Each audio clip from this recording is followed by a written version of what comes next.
Ladies and gentlemen, my name is Scott. Hey, yo. Is that his younger brother?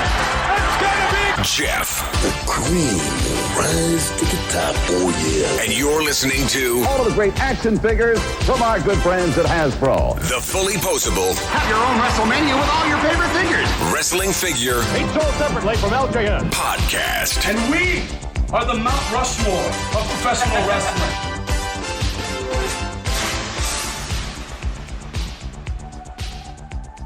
Hey, welcome to episode 212 of the FullyPoseable Wrestling Figure Podcast, the longest running episodic wrestling figure podcast going today for over 4 years, a revolutionary force in wrestling figure podcast entertainment. My name is Jeff. Sitting alongside next to me is my real life brother, not storyline brother, Scott. Scott, say hello. Hello. Scott, what is going on over there, dude? I'm still reeling from that incredible introduction to this show. Well done, sir. Thank you. It's funny, dude. I don't know if people think we're tooting our own horn by saying that, but I think it's so funny because it's a play off of old WWF television. No, I love it. I love that you're doing it every week. And I guess in a very small way, we are kind of tooting our own horn. I mean, 4 years consecutive is a pretty big accomplishment. Dude, it's all due to the listeners, too. So we wouldn't be 4 years in without them. So while we're tooting our horn, we're tooting your guys' horn as well, so to speak, and not in a weird way. Scott, what is fueling you today? Fueling me is actually your former number one bang. Lemon Drop. I couldn't believe the liquor store had it in stock today. They normally don't carry that one.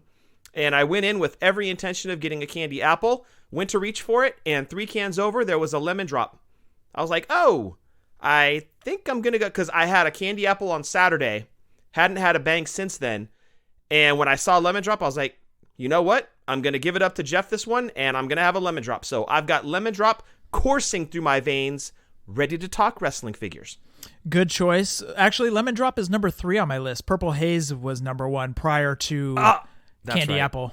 So anyways, Candy Apple is amazing. I still have like 4 or 5 cans in my refrigerator. I cracked one open before we started recording tonight. The heart is going to explode, Scott. Bobbing for Candy Apple bangs. It's really good, dude. It's definitely up there at the top. I probably right now it's Candy Apple. It is Purple Haze. And man, after today with that Lemon Drop, I got to put Lemon Drop at number 3 now. Oh, dude, is our top 3 identically the same? I think it is. Yep. Nice. We're Bang Brothers, brother. Before I continue on, dude, I have to say, when we were down at Disneyland, there was no liquor store around our hotel. And so I had to pick up Monsters to get me through the morning, or else I would be waking up with that headache. You know, that caffeine headache? Yuck. Dude, it made me miss Bang so much, dude. Yeah, Monsters are gross. They just don't add up. I know. It's nothing against Monster. It wasn't the same. I can't explain it. It got me through the morning, and kudos to them for that, but it made me miss Bang so much. Well, that's what I love about Bang so much is that I used to be big into Rockstars and Red Bulls, and every time I had a Monster, it seemed I got a crash from it, but I haven't gotten that with Bang, even every once in a while on Rockstars as well. But since going into Bangs, there's no crash, and that's the best part of it. I think it's my favorite part of it. And man, the selection of flavors, and there's our energy drink podcast. Boom. Look at that. If anybody would like to pick up any of our t-shirts, head on over to Pro Wrestling Tees or whatamaneuver.net. You can follow us on Twitter, YouTube, Snapchat, and the Book of Faces at FullyPoseable, Instagram FullyPoseable, WFP. You can go back and listen to any of our past podcasts, any of them at all, on FullyPosablePodcast.com, Stitcher, iTunes, iHeartRadio, and Spotify. Please rate and review on iTunes. Scott, I forgot the iPod again. Dude. I know. It's actually in the other room where the dog is, and I don't want to wake up the dog because he's going to go ballistic, and it doesn't make for good audio, so we're going to have to skip the iTunes review again this week. Man, well, let's just assume it was a 5-star, and it was a glowing review. And they got back into wrestling figure collecting because of us. Those are always my favorites, so let's go with that. And looking around the room, and it came in from Michael P.S. Hayes. Thank you, Michael, for sending in that 5-star review. Glad we could get you back into the collection. Thank you, Freebird brother.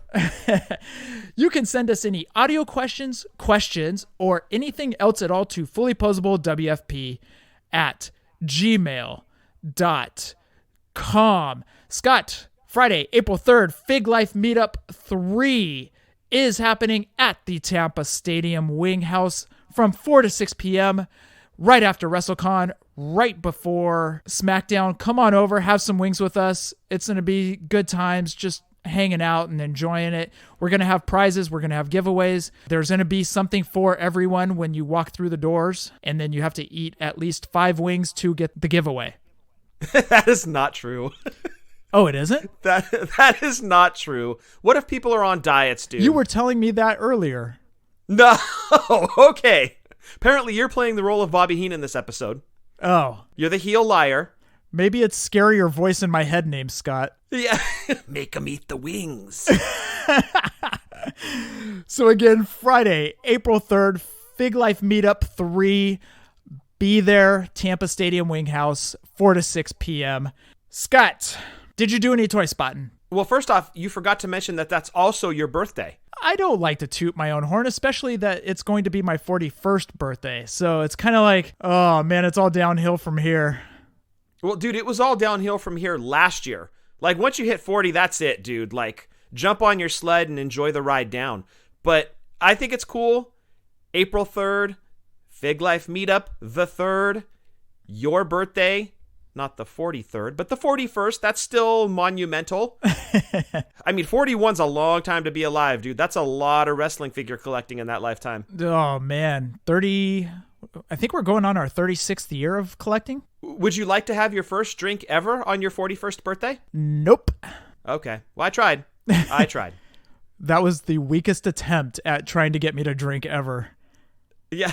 I'd have to have a couple drinks in you to convince you to drink. So I'm just convinced it's never going to happen. But to answer your question, yes, I did do some toy spotting, but unfortunately came up empty-handed. I made the usual rounds to Big Lots, hoping to find maybe a Sherry to get another one to open, hoping to find maybe a Shayna Baszler figure, looking for elites, obviously. Unfortunately, our Big Lots is completely wiped out right now from wrestling figures, so I'm checking there once or twice a week just to see what they're getting in or not.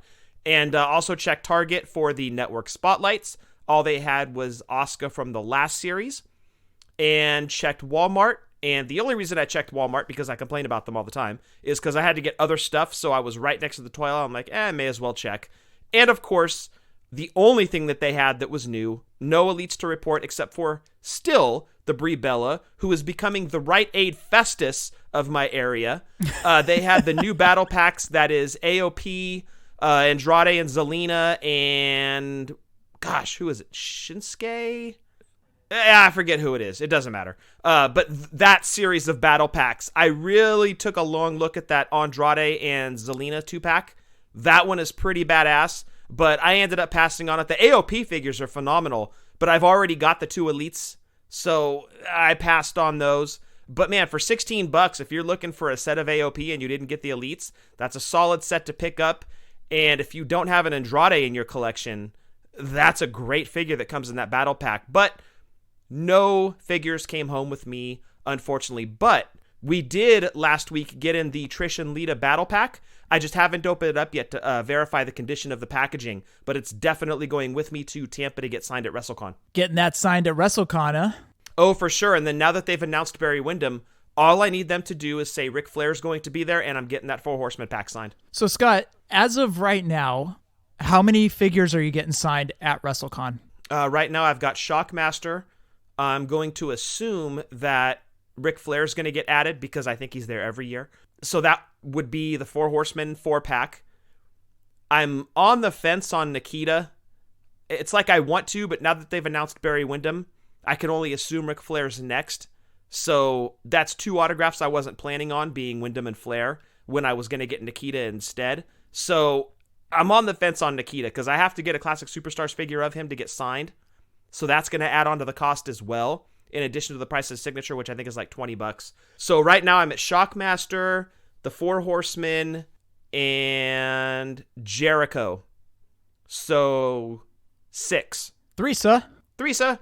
I'm pretty sure I'm at 6. Jericho, 4 Horsemen, and Shockmaster. Possibly Nikita, so maybe 7. We'll see. Yeah, meeting Nikita Koloff was one of the best things I could have done in Orlando. I told you about this earlier, but there's something about meeting Nikita, dude. We didn't get NWA guys out here. We never went to a house show out here. I think they did the Cow Palace one time. Yeah, and we didn't go. We didn't know about it. It wasn't until like later that we found out NWA was here. We were like, what? Didn't even know about it. But anyways, meeting Nikita and those old NWA guys like Magnum just blows me away every single time. I remember the first time I met Tully Blanchard in Dallas. That was just, I was like, I can't believe I'm meeting Tully. This is one of the greatest things ever, And it happens every single time when you meet those old NWA guys that you watched on TBS. And honestly, dude, if you can, try to score that Nikita Koloff Classic Superstars. If anybody has a Nikita Koloff Classic Superstars, Scott's on the hunt for a reasonable price, obviously. Yes, I did see one on eBay. It was at $35. Buy it now. All the star points on top were solid. The overall package condition was really good. I passed on it. I don't know if it's sold, so I don't know. I'm just on the fence, but if I come across the figure at the right price, I'll probably end up picking it up, and I will get it signed in Tampa. But in addition to WrestleCon, we can't forget that Hogan is doing the thing at his beach shop, and I don't know who all is going to be there. But getting to meet Hogan, it would be again, but this would be the first time that I'd actually get a figure signed in person by Hogan. So I've got to watch for that as well, in addition to Access, which we're not going to do the Platinum, I don't think. At least I know I'm not. But that's another $60 in a ticket to Access. So I'm just kind of putting everything on paper and kind of figuring out a budget. Nikita's definitely a want. I just don't know if he's going to make the list, as Jericho would say. I think Tampa is going to break me like Drago broke Rocky. If he dies, he dies. Yeah, Tampa's not going to be cheap, man. But can't wait to get there, though. It's going to be a lot of fun. As of right now, I was putting my list together today, Scott. I have 14 people I need to get autographs from. Suitcase of figures it is. I will go over my list next week. I'll print that out and bring it. Toy spotting for me, actually, I did a little bit around here, a couple targets around here, nothing to report. Special guest Sean actually found the Wendy Richter figure for me. Oh, you're kidding? No, he found it at his Target out in Manteca. And he said they had everybody but Ricochet. And so he picked me up the Wendy Richter. I was pretty stoked about that. Now I'm hoping she gets added to WrestleCon. Nice. Okay, so I'm going to have to keep going to my Target here in Tracy then, because if Lathrop or Manteca got it, we're right next to them. And our pegs were literally bare. They had a couple of basics, a couple of elites. They were top picks.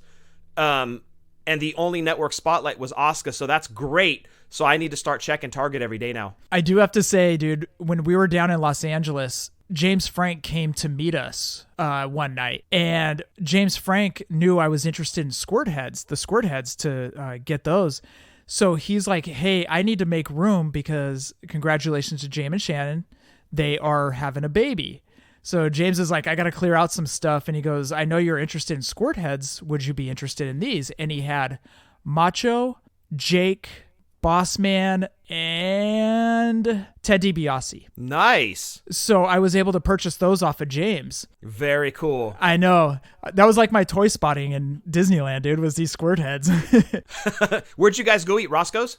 No, we stayed on Disney property, went to downtown Disney. Oh, that makes sense. Did you guys go to Black Tap? No, we didn't go there. We didn't get a crazy shake. We got food over at the Splitsville, the bowling alley that's next to Black Tap. Oh, nice. Dude, the food at that bowling alley is delicious. That's awesome. You know what would have been a little bit better than that? Roscoe's. I know. Dude, that one time we went to Roscoe's in LA, that we were at that one WrestleCon, holy crap, that was incredible. Oh my God, you and I just pigged out, dude.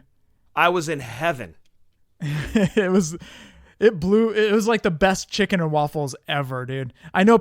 Hands down. There might be people in the South going, you don't know what chicken and waffles are. Look, we do know what chicken and waffles are, all because of Roscoe's in Los Angeles. Yes, we do. We know all about chicken and waffles. And you know that there's one in Walnut Creek, and there's also one in Oakland. And apparently it's like the sister location of Roscoe's. Oh. And it's almost as good. It's like one has a better waffle, but the other has better chicken. So they kind of like split the difference. But I think Roscoe's takes it because I believe Roscoe's in LA has the better chicken, and the one in Walnut Creek in Oakland has the better waffle. But I'd rather have better chicken than a better waffle. That's just me. But yeah, but both of them are outstanding. But dude, Roscoe's. So the cool thing is James also brought, and he goes, I know you're a mint on card collector, so you don't get to see the size difference between two figures. So what he did is he brought the Eric Young, I think that was Elite 65? Sounds right. 65, 64? One of those two. I always get the numbers mixed up. There's so many of them. Anyways. I do all the time too. Anyways, he brought the Eric Young, which was actually cool because that was the first time I actually took a good look and got to hold where they did the tooling for that new boot where the tongue was flipped down. Kudos to Mattel on that one, man. But he also brought the Storm Jushin Thunder Liger. And I got to hold the Jushin Thunder Liger because Entertainment Earth still hasn't sent ours. I know. Come on, EE, let's go. I know. So I got to hold and, see the scaling and the size difference. Jushin Thunder Liger's a bit wider than Eric Young, which I think is about right. Okay. And the Liger figure is gorgeous, dude. Yeah. Holding it, because James brought the cape, he brought all that stuff. Holding that figure, dude, I know people were receiving them before Christmas or after Christmas, but we didn't receive them, so this is going to probably go into 2020 top figure of the year. It should be a 2020 figure because that's when most everybody else is getting them. And I wouldn't even include the variants in it. I would just say Jushin Liger in general, kind of like we did with the 3 Storm Hogan collectibles that came out last year. They were just kind of lumped into one. Mm-hmm. But man, I mean, just from pictures, that figure looks outstanding. So that's great you were actually able to see it in person. Yeah, it was cool because James was like, he goes, I know you're mint on cards, so you don't get to see the scaling and everything. He goes, but hold them and, look at the articulation and all that stuff. The Storm figures just, they're on a whole different level, man. Those things are amazing. Nice. So anyways, it was cool hanging out with James. It's always great being around him. I wish he was going to be in Tampa, but baby watch. So yes, and huge congrats to James and Shannon on the little one. Huge congrats to you guys. Yeah, they went and got beignets afterwards because there's the Jazz Kitchen down the way. Can't compare it to NOLA though, dude. I know. They're still good, dude. They're okay. But once you have them in NOLA and then you go have them in Disney, you're like, NOLA totally did it better. That's the original. Anyways, that was my toy spot, was getting squirt heads. Scott, we do have a bit of news. What do you say we jump into it? I say it's pretty big news. Let's talk about it. Oh, you gonna learn today.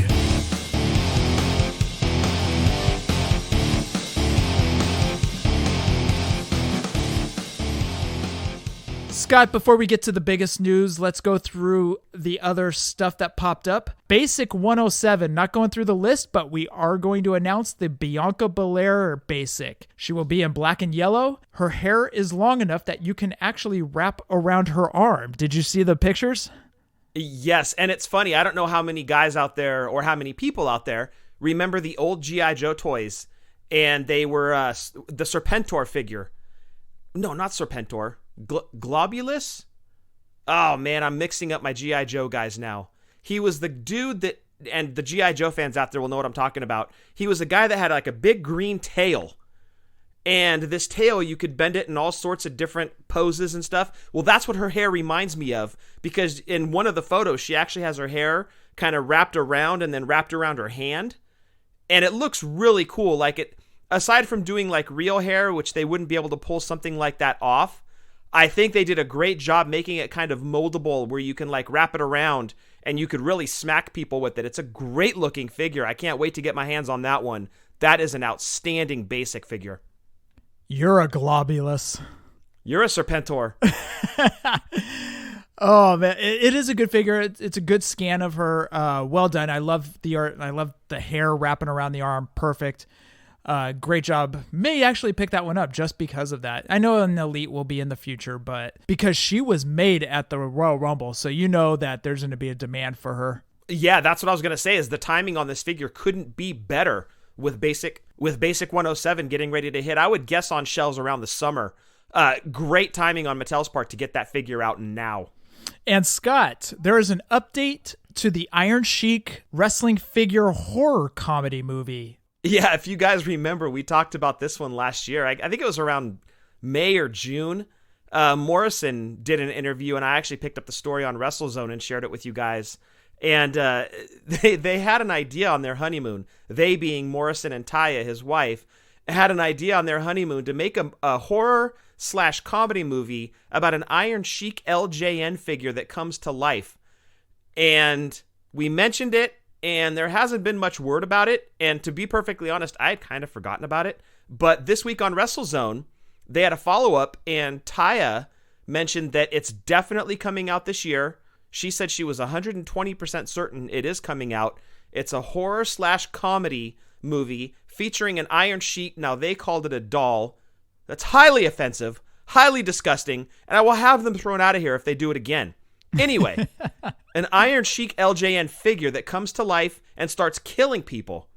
So I can't wait to see it. They said it's probably going to be like a 20-minute film, and I don't know if it's going to be on DVD, a streaming service, or what have you, but I can't wait to see it. It's going to be ridiculous and awesome all at the same time.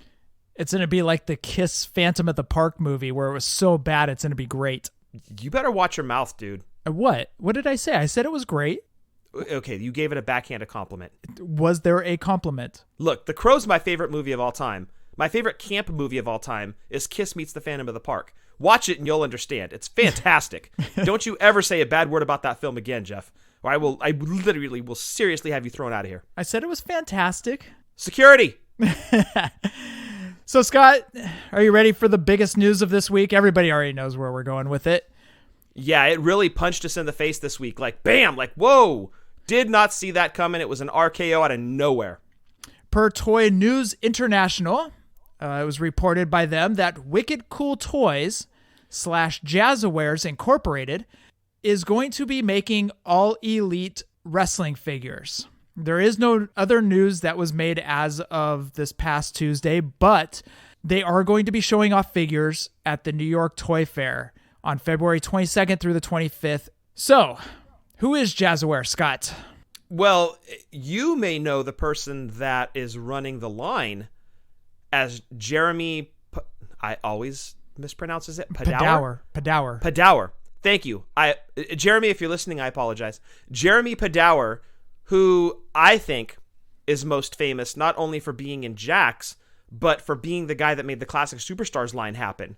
So you've got the guy that's responsible for Jack's Best line spearheading the AEW line. This reminds me a lot of when Jax took over the WWF license in the mid-90s.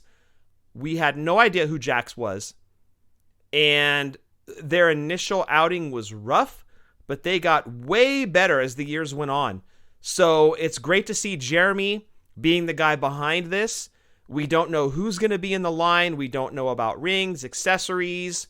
We don't know anything yet, but news is coming, guys, and it'll be, I would, like Jeff said, around the 22nd to the 25th of February.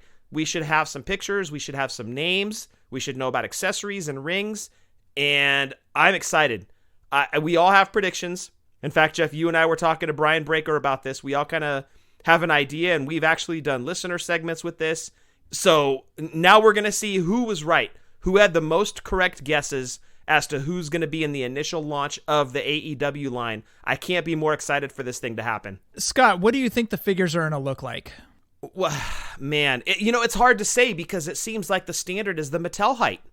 Everybody's going to that. Boss Fight's going to that with their Lucha line. FTC with their figures are fairly close. They use like the Jack style bodies. Super 7 is going to be in the same scale as the Elite figures with Mattel. It really seems like Mattel has set the standard for wrestling figures. And so if somebody comes along and they go against the grain, I kind of like that. It's like what Hasbro did after LJN. They did it the complete opposite direction of what LJN was. So if they want to come out and do something similar to like the retro figures, I'm a fan of that. If they want to go 3 3/4 inch scale with a little bit more posability than like a standard Super 7 figure, I'm okay with that. Interchangeable heads, hands. Who knows if they're going to have like how Mattel does with like an Elite line that's a higher price point than a basic that's a little bit cheaper. I can't wait to see what they offer us. But if I had a gun to my head and had to pick a scale, I'm going to say that their main run is going to be the same size as the Mattel Elites. So Jazzaware makes Fortnite figures, Roblox figures, Pepe the Pig, the Rocket League, but that has nothing to do with wrestling figures. Dude, it's Peppa Pig. Not Pepe the Pig. You're confusing him with Pepe Le Pew. Pepe the Pig? No. Pepe Le Pew is under the Warner Brothers umbrella. Peppa Pig is a toy done by Jazzwares. Peppa the Skunk? Yes. Peppa the... Very good. Very good. Proceed. So the Fortnite figures are close to scale as the Mattel Elites. I'm honestly hoping, and this is not a hot take, this is a personal opinion, I don't want them to be in the WWE Elite scale. I don't want that. Dream matches, dude. Think as a kid. Don't think as a collector, a almost 41-year-old collector. Think as a kid. But I want someone to think outside the box. You know what the cool thing is, Scott? I'm looking at a loose shelf. I'm looking at a history of wrestling figures. I'm looking at big rubbery LJNs. It's like artwork. Do you really want to stare at the same exact themed artwork every single picture? No, you want different. You want something new. Push your Imagineers to come up with something. That's why I like the DC McFarlane figures. The Batman, Superman, and Harley Quinn. You know why? Because they're different looking. It's almost growing tiresome of seeing the same exact articulated figure, not only through WWE and wrestling figures, but through Marvel Legends and Star Wars Black Series. And it's almost getting tiresome, dude. I don't know. I understand Mattel has set the scaling for figures now, but I want something different. I'm looking at a loose shelf where I see big rubbery LJNs and I see small Hasbros and I see Mattel Elites. I see Jacks that had these big bodies. I like seeing different artwork. And that's what these figures are, is they're art to me. And I want to see something different. I don't want to see the same cup of tea. And this isn't a knock against Boss Fight or Super 7 for keeping the same scale. I understand what they're doing. But at the same time, dude, I want to see something different. Push your Imagineers. Come up with something new. Think outside the box. Different scales are fun. I was talking to somebody today and they were saying that they were reading on a message board where a lot of comic book collectors are upset that McFarlane went away from that type of scale because it doesn't match up with their Marvel Legends figures. Well, if you want Marvel Legends figures, go purchase Marvel Legends figures. I understand what you mean, Scott, about wanting the fantasy warfare and the fig feds and all that stuff. But you know what? I didn't have a problem with that when I played with my Remcos and my WWE figures. But you had to keep them separated. That's fine. I was a vanilla kid, dude. I was more than happy to keep them separated. That's what made the old school wrestling figures great, because Remcos were different from LJNs and Hasbros were different from Galoobs, even though they were kind of in the same scale, the same size, height-wise, but they were different. And Jax was different from Toy Biz, and ECW figures were different from all of those. That's what made it fun. And I'm praying that Jeremy and his crew come up with something new. I respect your opinion. And thank you. Just leave it at that, Scott. But I can't. Don't say anything else. You approve of that message. Well, okay. No, I don't approve of it. I respect your opinion because you're right. There's kind of an art to it. Every series had something different and unique about it. And I'm sure that regardless of what scale AEW figures come in from Jazzwares or Wicked Cool Toys, they're going to have something very unique about them. However, look at the scale that we've had pretty much since the Jax Bone Crunchers. Of course, you have your outliers like your Toy Biz TNA line. You had the Toy Biz WCW line. But really, once the Bone Crunchers came in at that scale, everything has been very, very close to that scale running forward. And we're talking 1996. You can take a Bone Cruncher, stand it next to a Mattel. The height difference isn't that much. So that seems to be the area that they have found the sales numbers in what scale they should be releasing wrestling figures in. And it seems like that is kind of the norm. Even when TNA, who was it that made their figures? Jax? Because I didn't collect them in like the late 2000s, early 2010s. Yeah, that was Jax. Even that was pretty much using the same scale that they have the WWF guys in, or WWE guys in. So there seems to be a running trend really since Bone Crunchers kicked in, to use that scale. And I mean, you're right, there's definitely an art to it, but are there sales numbers behind it? That's going to be for Jazzwares to decide, and I can't wait to see what they have to offer. There's a lot of people that are really waiting, because there's a lot of AEW fans, so there's a lot of people waiting with bated breath to see, okay, not only who are we going to get in the wave, but please show us what they look like. I wish we had names and pictures to share with you guys, but you're going to see it when we do. And man, the excitement leading up to that date in February, I'm excited. I see what you're saying, and I understand this is the standard, but you have the second biggest wrestling company on a major network at your hands. You can kind of toy around a little bit. I'm not talking tough talker bodies. Oh, God forbid. I'm not talking about the grip and flips or the grips where you hook the hands and flip around the ring. I'm not saying anything like that. Please, God, don't ever do that. How dare you even mention that name on this show? But all I'm saying is give us something unique. Give us something that is going to make it memorable. Something 30 years down the road you're going to look at and go, oh, those were cool. Like we do with the Remcos and the Gloobs and the Hasbros nowadays. Also, I hope there's a little bit of cartoonish to it, because I like the little cartoony tidbits like Hasbro. They felt a little cartoony. I enjoyed that. We still look back and admire Hasbro's as one of the greatest wrestling figure lines of all time. DLJN love letters from Jax, too. There you go. It's big risk, though, dude. Big risk. You know what? Do it. First, you got to start off with your basic figures, though. I mean, you got to hit it hard and fast. Boom, like that. 15 seconds and out, right, Scott?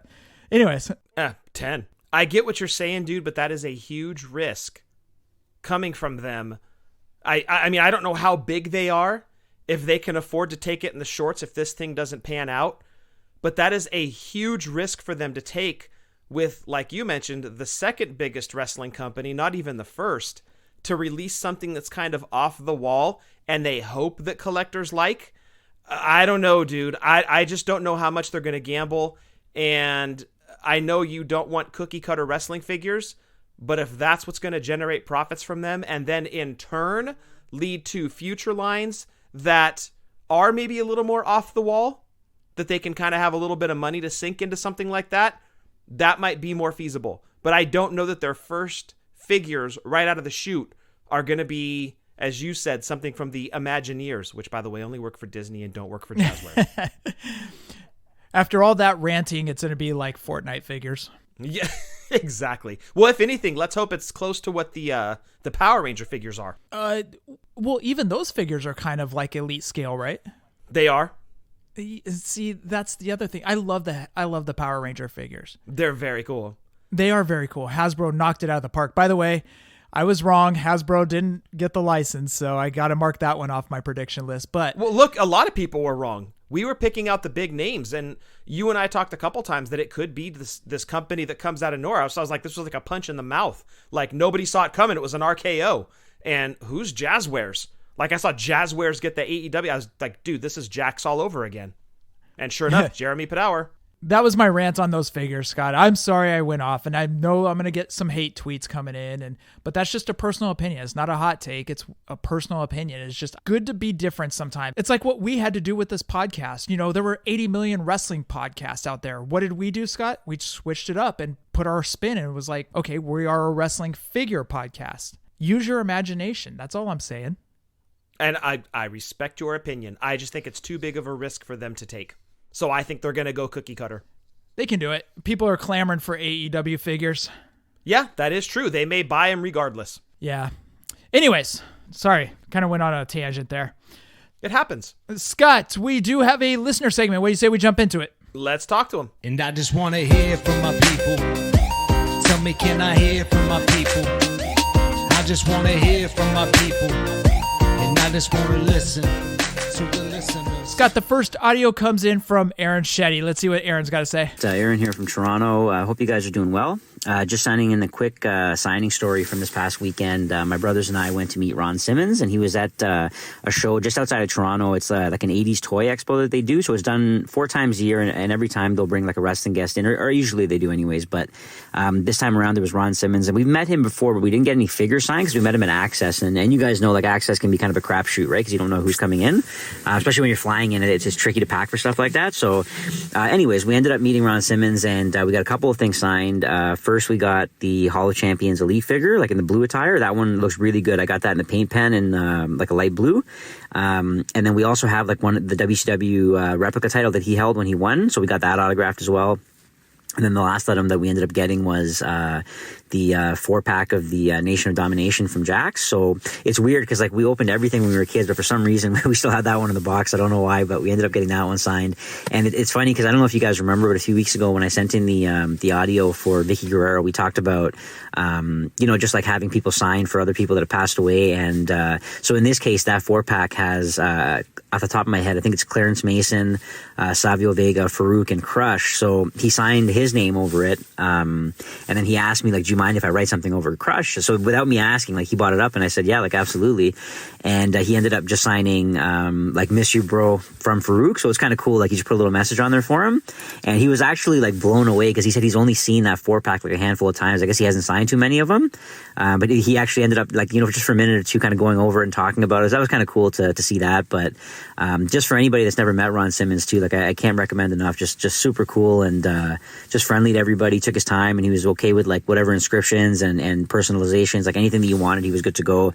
So it was a pretty good experience. And the toy show itself, we ended up picking up, like lately, it's funny, we've been getting back into the BCA figures. So we ended up picking up, there's like a Blue Trunk Sid that we've been looking for a while. So we got that, because that one, we just needed. It was one that we just never, got around to. So we added him to the collection. And there was a series 2 or 3 BCA Owen Hart that we picked up as well.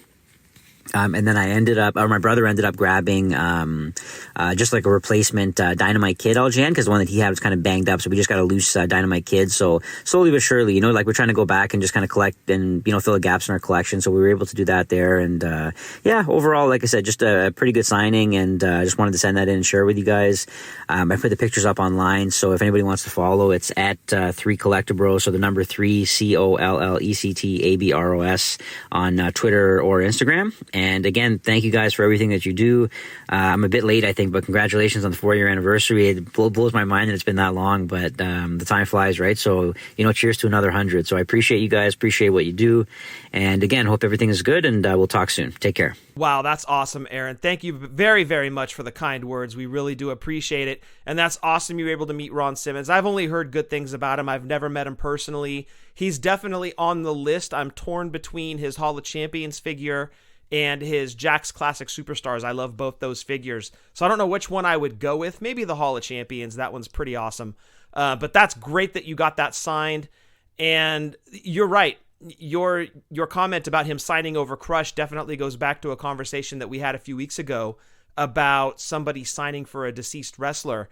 And that's really awesome that he just offered to do it. You didn't even need to ask, or even if you were going to ask, he just kind of did it. And I think that's incredible, especially if they offer to do it.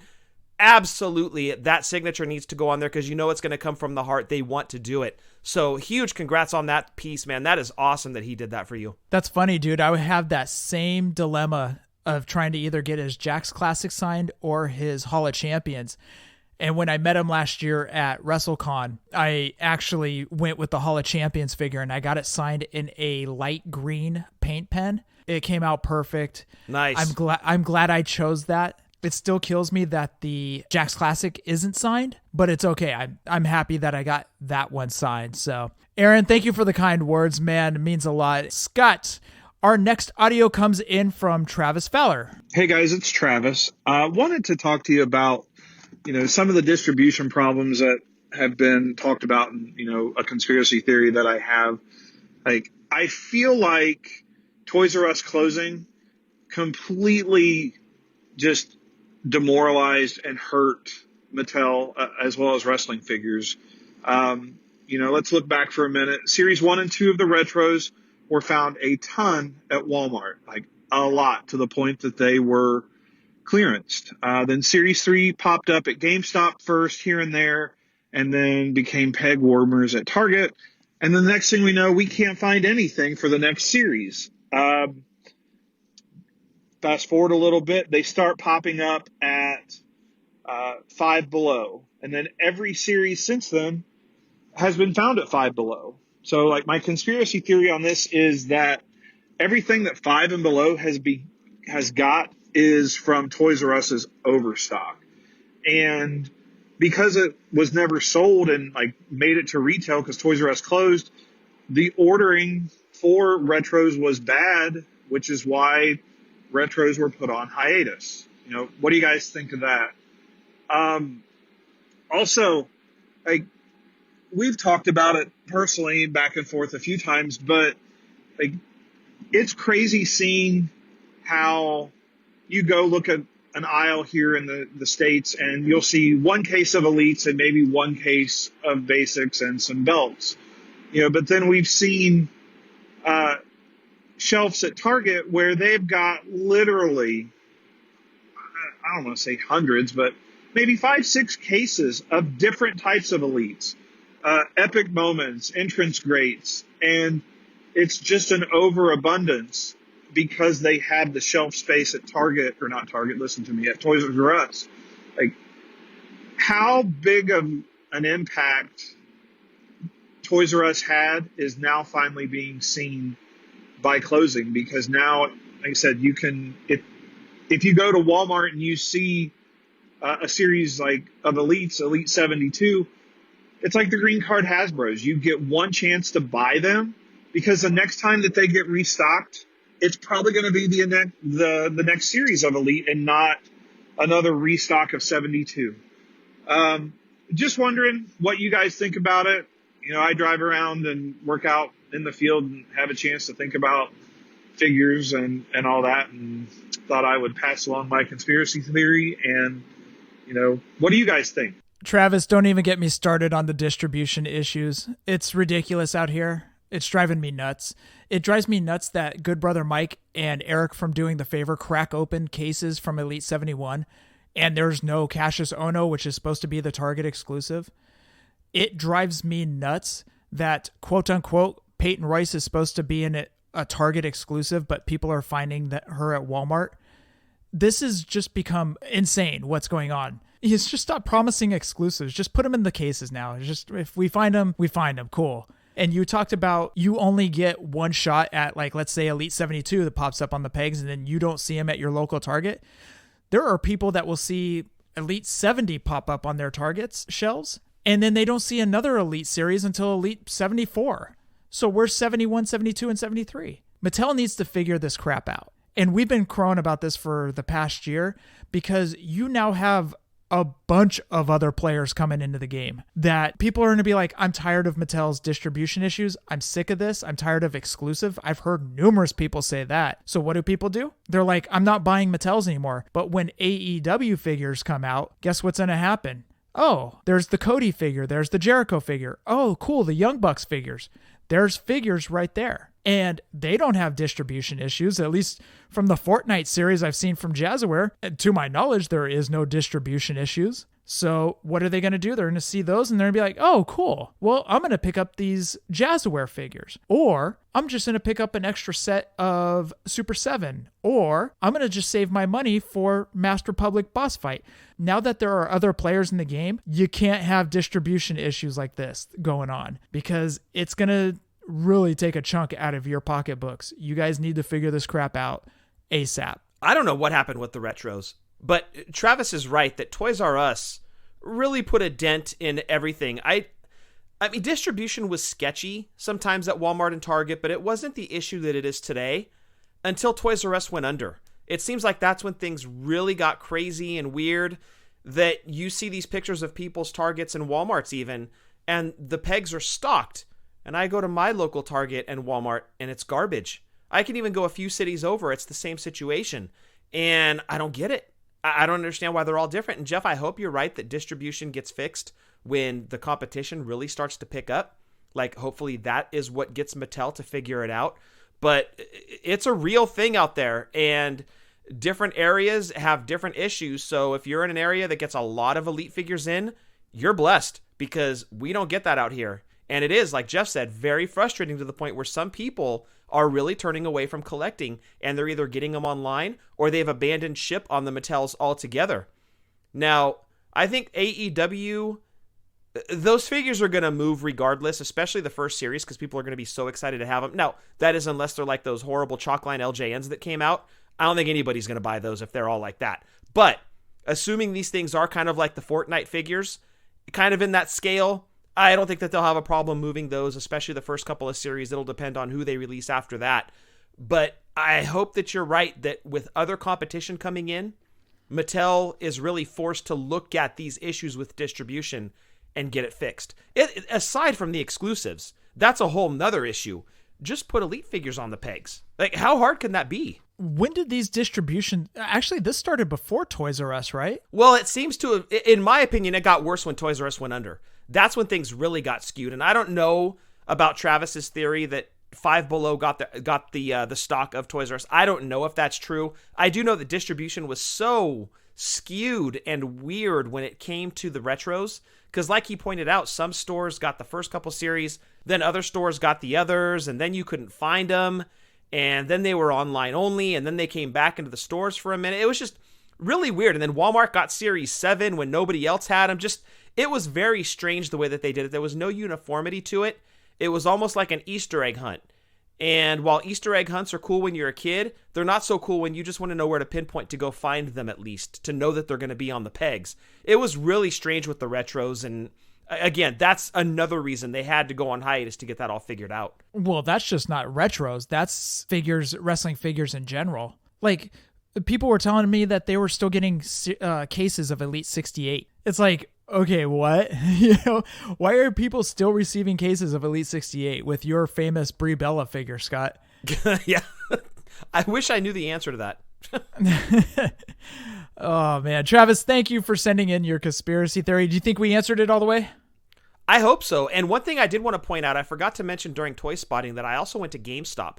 And I talked to the dude inside GameStop. He was really chatty, so he was willing to help me out. There was nobody else in the store.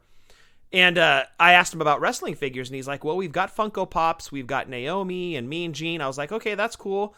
I was like, well, what about like just the regular figures? He goes, we have one wrestling figure in here that's not a Funko Pop. He goes, it's an 8 in English over on clearance. He goes, but they just didn't sell well here.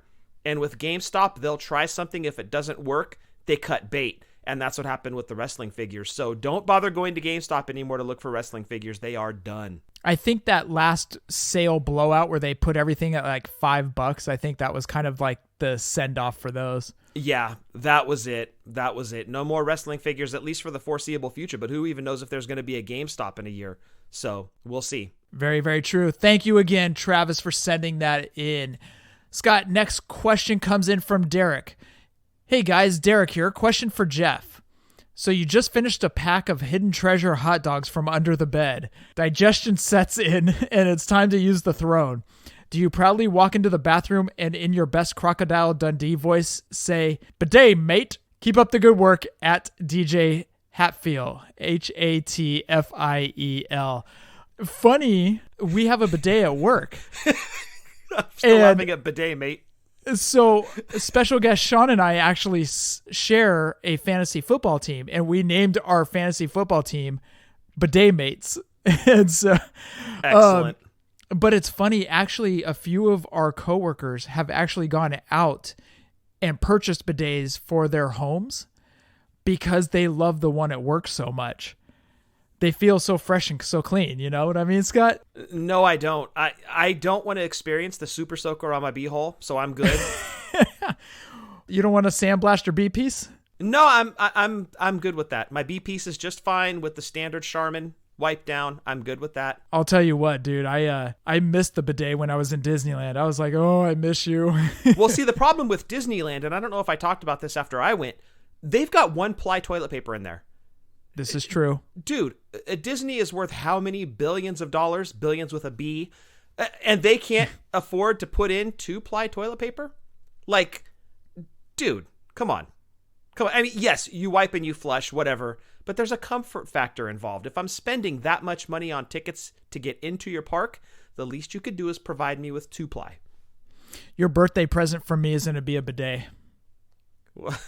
Can Celeste come install it? I'll make her. I'll make her. Okay. Bidet, mate. Thank you, Derek, for sending that in. Scott, next question comes in from Christopher Salima. First thing first, congrats on 4 years. Thank you very much. If you guys could play today, how would you guys book a tag team and men's elimination chamber match with any action figures of any company? Also pick the winners from each chamber match. P.S. Scott, I'm coming into the ring and save you from the chair shots you have been getting from Jeff and Christopher Dean about the Randy Savage Slim Jim figure. To me, that figure is number 1, so let's clear the ring and drink some Bang energy drinks, Christopher. I love it. See, it's not a number 7, Jeff. Even Chris said it's number 1. Dude, James Frank was talking about that when we were down in Disneyland, and he was like, I'm loving the talk about you guys saying how the Slim Jim Randy Savage is number 7. He goes, That's fantastic. He goes, it's so funny how aggravated Scott gets. Oh, I hate it. Number 7, dude. Like, if you had even said number 4 or number 5, I would have hemmed and hawed a little bit, but I would have accepted it. I cannot accept number 7. No. Now I'm angry about it all over again. No way is that a number 7 figure on a 2019 list. How dare you? All right, Scott, we've got to book a men's elimination chamber figures from any line, any series. What you got? So that's got to be 6 tag teams and 6 singles. We'll start with the tag team. Let's do the Hasbro Legion of Doom. Not my favorite Road Warriors figures or Legion of Doom figures, but very cool nonetheless. Okay. Go ahead. I don't want to take one of yours. I am doing the Heart Foundation LJNs. Okay, I like that. Let's do the Rockers Mattel 2-pack. Okay, I am going to do Demolition Jack's Classic.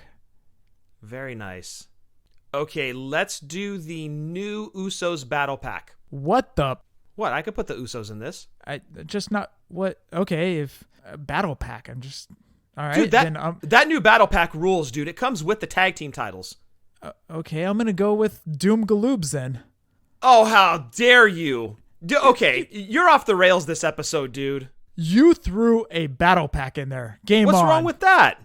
What's wrong? Okay, what Uso figures are better? Okay, I like the Usos. Don't get me wrong, but I mean... I know you do, but what Uso figures would you put in based on their current look? Oh, no, I don't know.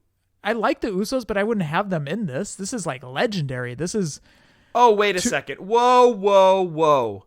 You're telling me that the Usos have not established themselves as a legendary tag team? No, they have. But I'm talking about like Dudley figures. I'm talking about Hardy's figures. I'm talking about so many figures under the sun that were 2-packs. They're tag team 2-packs. It's way better than Uso battle packs. See, this is why we couldn't play with our LJNs, and we had to have the hour with LJNs and an hour away from each other. Okay, fine. I'll change it to the Usos battle pack when they had the t-shirts and the face paint. How about that? I hate you. I know. Dude, the Usos' longevity alone has now trumped the Hardy Boys. You realize that, right? Yes. Together as a team, because they started out in 2009, I think? Even before that. I think they were at FCW, if I'm not mistaken. Okay, and now it's 2020, so we're talking 12, maybe 13 years together as a team. How long did the Hardys go? All totaled up, because they've started and stopped a couple of times. Okay. Is it even 7 years? I see what you're saying. I mean, I think they've already established themselves as a legendary tag team. Easily, no doubt about it. Slim Jim Macho Man, number 7. Oh, dude. This will be the episode where we actually start trading blows. We are going to fight by the end of this episode. So my last one will be the Hardy's Jack's Deluxe Classic. Excellent. Scott, who's winning the tag team men's elimination chamber? If I said the Usos battle pack, I think you'd kill me. You might actually throw the first punch. I'm going to beef stew you.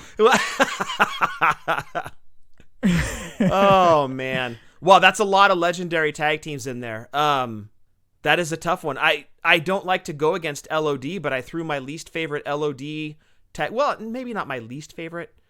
Well, maybe the Hasbro is my least favorite LOD or Road Warriors figures. Come to think of it. Over them and the blue and the battle pack? I love that set. Yeah, it's not bad, actually. You're right. They didn't do that very often with the blue, but I think that battle pack was pretty sweet, especially having removable shoulder pads in it. I thought that was awesome. Great touch by Mattel. They did it in the Jack's Classics. Yeah, that's true. They did. Yeah. Okay, so the Hasbro Legion of Doom, at least if I'm booking this thing, they're not winning. I'm going to go with the Hart Foundation LJNs in a huge upset. And they're going to pin one of the Usos. They'll be the last two teams, and they're going to pin one of the Usos. Are you happy now? At least we can agree on that booking. Yes, they'll hit the heart attack, and game over. All right, 6 men's. 6 men's. 6 oiled up men's. It's raining men's. All right, I'm saying Hogan LJN.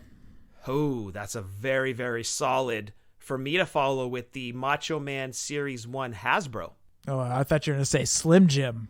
No, because apparently that's only number 7. I'm going to go with Ricky Steamboat LJN. Oh, I noticed a trend with you. Let's see. Hogan's off the board. Let's go Ric Flair Defining Moments Black Robe. And I will round it out with... Oh, man. I want to throw Roddy Piper. Roddy Piper T-shirt series basic. Oh, that's a good one. And yours, last one? Off the Ropes Festus. I thought you were going to say Usos Battle Pack. That's 2 wrestlers, sir. Are you really throwing the Festus in there? No, of course I'm not. Okay. That would be like that scene in Caddyshack with the Baby Ruth in the swimming pool. Let's go. You know what? I'm going to throw a name you're not expecting. Go for it. Let's do the Kurt Angle Deluxe Aggression in his black singlet. I actually don't hate that. Don't you have that one signed? I sure do. And it is a great looking figure. It is a fantastic figure. I don't hate that at all, actually. Okay. So we have Hogan, Savage, Steamboat, Piper, Flair, and Angle. And Kurt Angle. So Scott, who is winning this men's elimination chamber? I'm going to round it down to 2 that you wouldn't expect. And due to outside interference, the Horsemen somehow figure out how to get inside the ring, and Flair, with a figure 4, taps Kurt Angle. I will agree with you on that one. Nice. And I have Angle eliminating Hogan with an Angle Slam. Ooh. All right. I don't hate that one either. I hit you with a twist. All right. That's our men's elimination chamber. That was fun, dude. Yeah, I like that. I like fantasy booking. That's hella fun with figures. Thank you for sending that in and letting us fight each other over who's winning and what figures we're adding to this match. How dare you say the Usos aren't a legendary team? I love the Usos, dude. I really do. Me too. But to say they're a legendary team right now? They are. It's done. It's done. Mark. Dude. Okay. Go to their Wikipedia page. Look at their track record, please. I don't like that they're overlooked by a lot of people when you start talking about greatest tag teams. Usos have to be on that list. They're incredible. Okay, where would you put them on your top tag team list? Ooh, okay. Okay, I like that. Road Warriors are obviously number 1. In my book, the Dudleys are number 2. Based on longevity and decoration, they are number 2. Okay. Number 3... I'm going to go Midnight Express, and I know that they had different iterations of the Midnight Express over the years, different teammates and whatnot, but they were around for a while, and they did a lot to revolutionize tag team wrestling and keep it at the top of the card during the 80s and early 90s. So I'm going to say Midnight Express as number 3. No specific pairing. If I had to be a little biased, I would probably go Bobby Eaton and Stan Lane, but I loved Eaton and Condrey. Wasn't a huge fan of Eaton and Rose. But Jim Cornette was a mastermind with tag teams, and he was really the jelly to that peanut butter, and it was a great pairing. So Midnight Express is going to be number 3. Oh, man. I want to say Bulldogs, but they just weren't together long enough. I'm going to go Demolition at 4, Usos at 5. Wow, Usos that high? Oh, absolutely. Yeah, dude, the Usos... And, you know, I think I might have Demolition a little bit high on that list because they weren't around for a super long time either, because pretty much by like 92, they were done.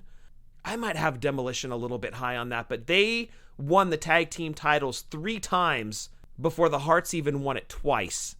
I might have Demolition a little bit high on that. You know what? Usos at 4. Usos at 4, okay. Yeah, Usos at 4, and then, you know what? Over Demolition, I'm going to put Harlem Heat at number 5. No Young Bucks, huh? Man, okay. I don't want to take any heat for this, but here's the problem with the Young Bucks. They haven't really hit a main roster. They're on their own main roster right now. And now if they won the tag team titles a crap ton of times, people will be like, oh, well, of course they're booking themselves as champions, which is probably why they're not the champions in AEW. But that's my issue, is they haven't really hit the big time, unless you count TNA as the big time. But even then, they didn't have like a stellar run. But Harlem Heat had an incredible run in WCW. I don't even know how many times they were tag team champions there. And of course, titles changed hands a lot more in the 90s than they did in the 80s, so you could make that argument. But man, yeah, Usos at 4, Harlem Heat at 5. Okay. No offense. I have them at 7, Jeff. You like what I did there? You like that? Stings, doesn't it? I'm kicking you in the junk and running away. Yeah. Throwing one of your bed hot dogs at me. Eat that. Kicking you in the junk and running away. It's my signature move. It's a great finishing move. Next to Sid stabbing Arn with scissors, that might be the best finishing move ever. Thank you, Christopher, for sending that in. Scott, our last question of the week comes in from Josh Thompson. Hey, Jeff and Scott, JT here, and this week I want to share with you a toy spotting story. Now, this happened back in January of this year. I decided one day to take a drive around before school. My first stop was Target to see if they had the Cassius Ohno or Royal Rumble Elites. The bad news? They didn't. The good news?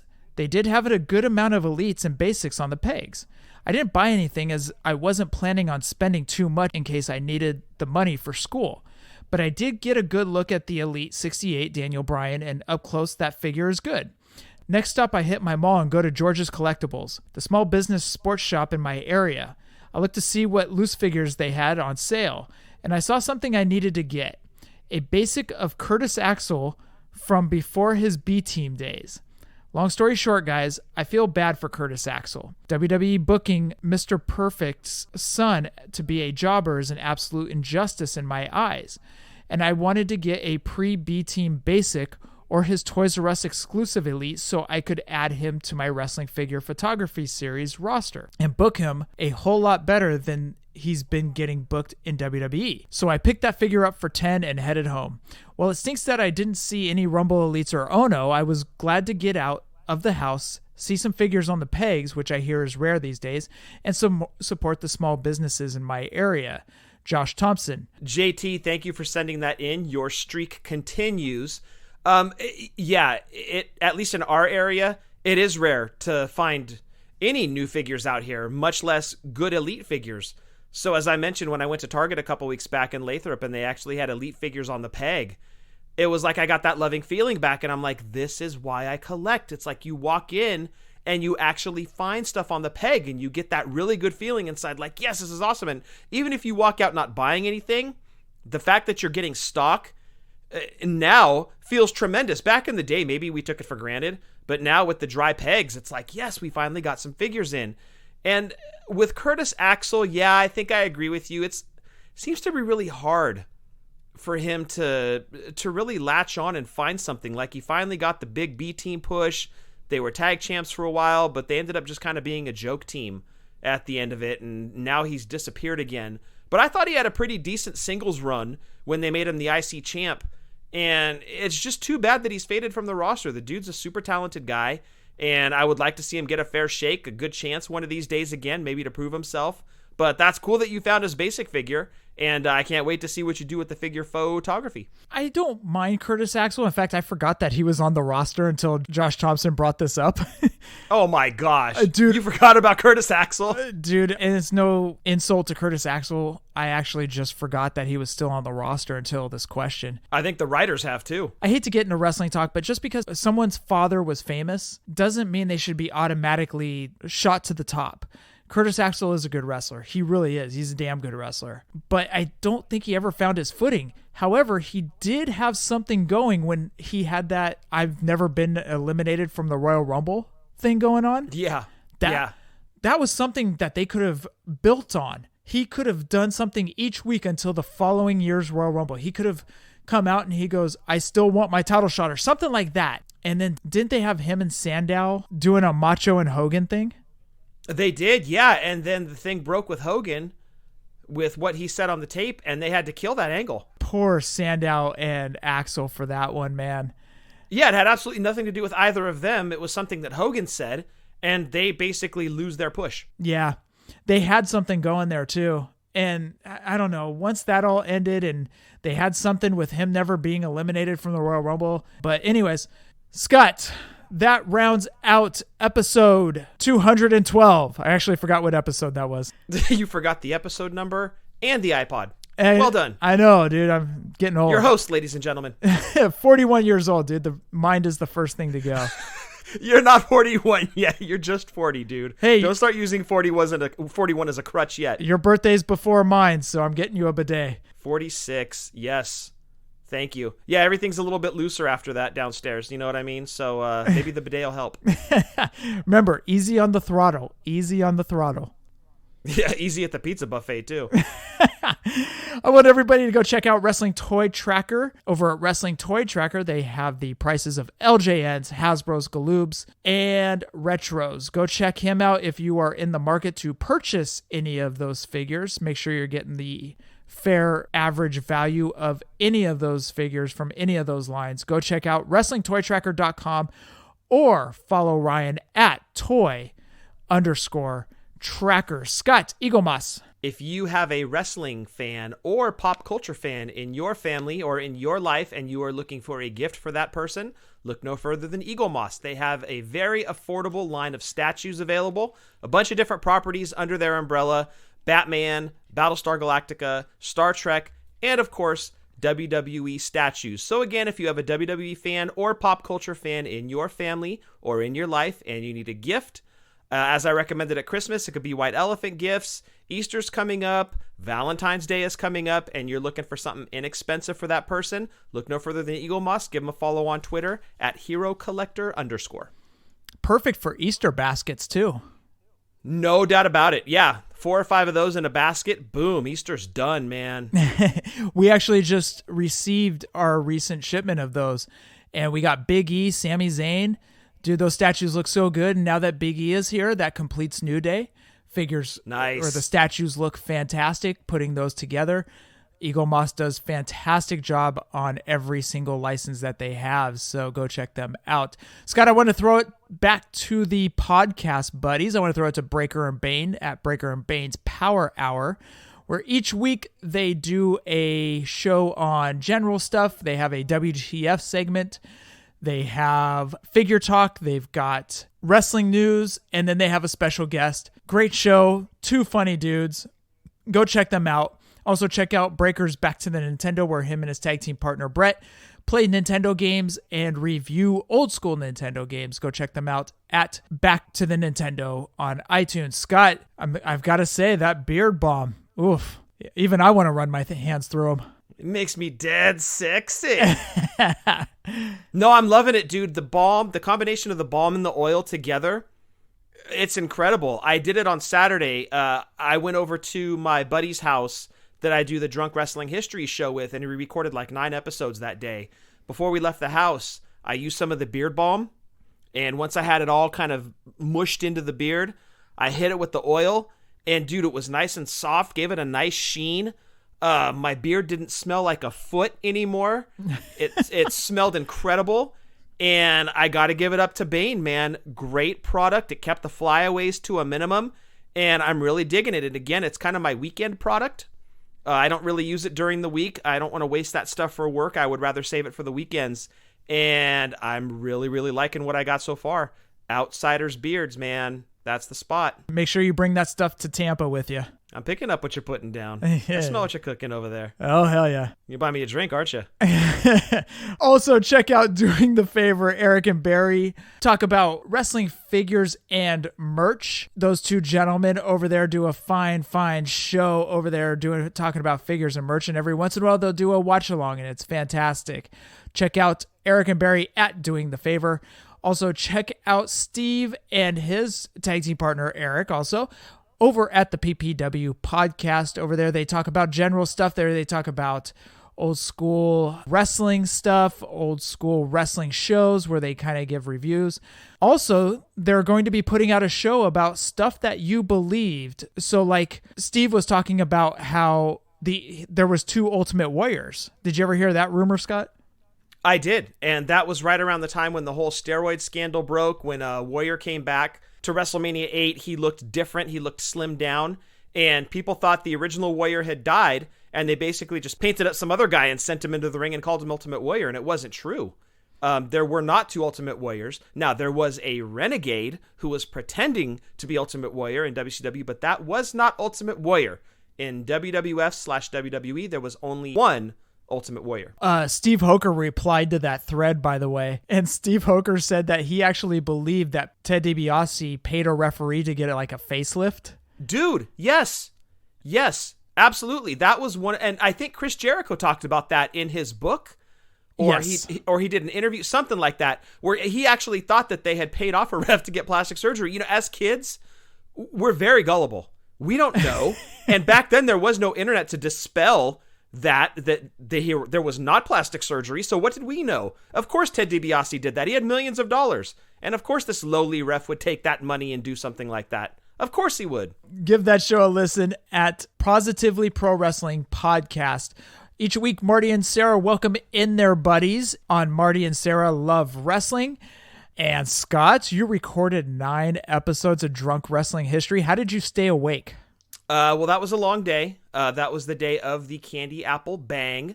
That was the day of Peach Crown on the Rocks. That was a day of White Claw, where I kept it super basic. Drank a few White Claws.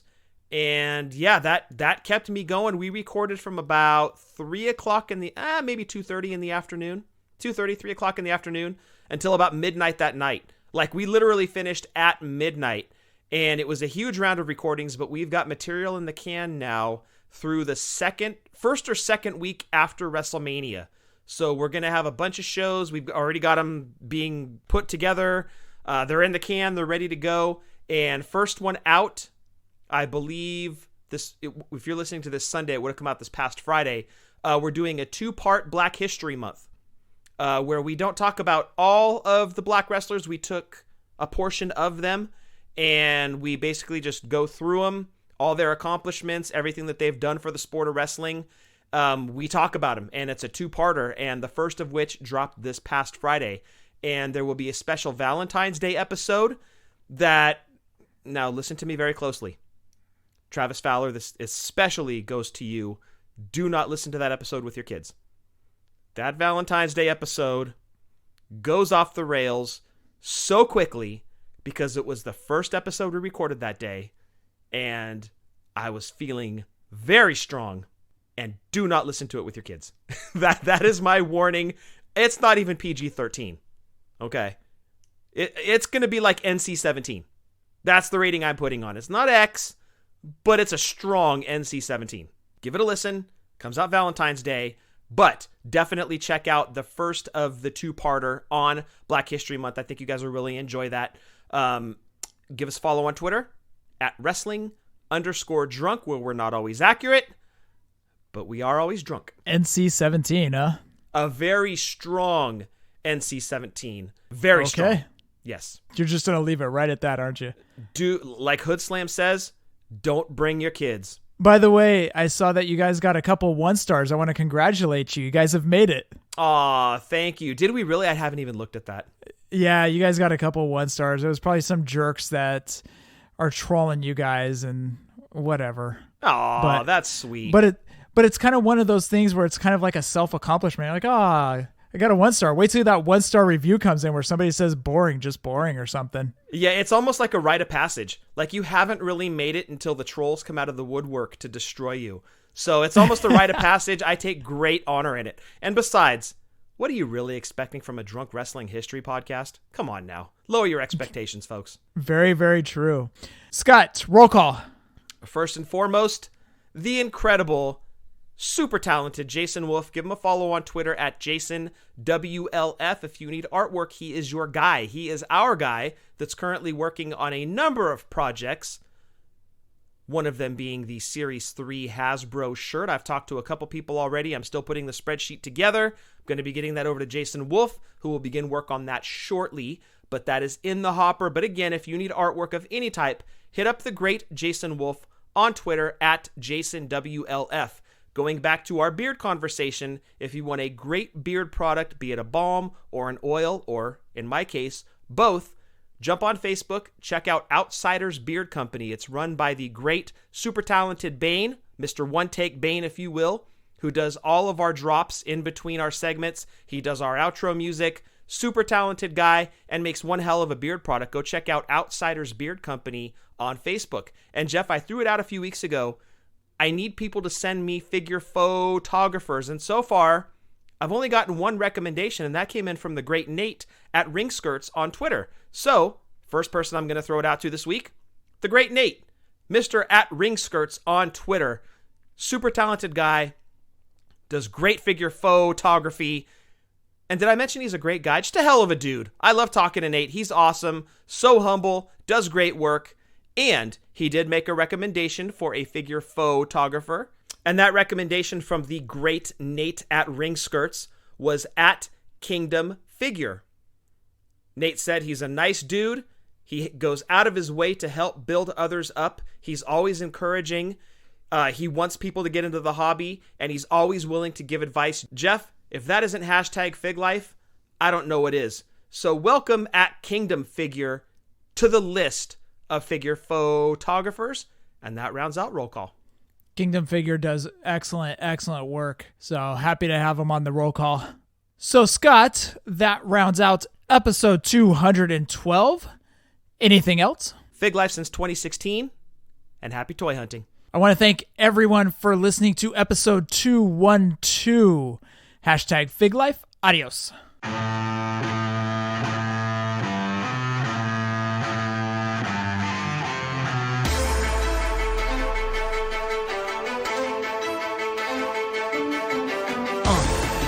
Yeah. FullyPoseable. Let's go. Jeff and Scott, the Toon Brothers, busting out the ring, but we don't take it out the box. MOC. Happy toy hunting. We'll see you next week. We're the OGs, the WFP. FullyPoseable. Thank you all for listening. It ain't no storyline, real life siblings. So everybody go and do your toy spotting. Hashtag FigLife. Adios from the Kings.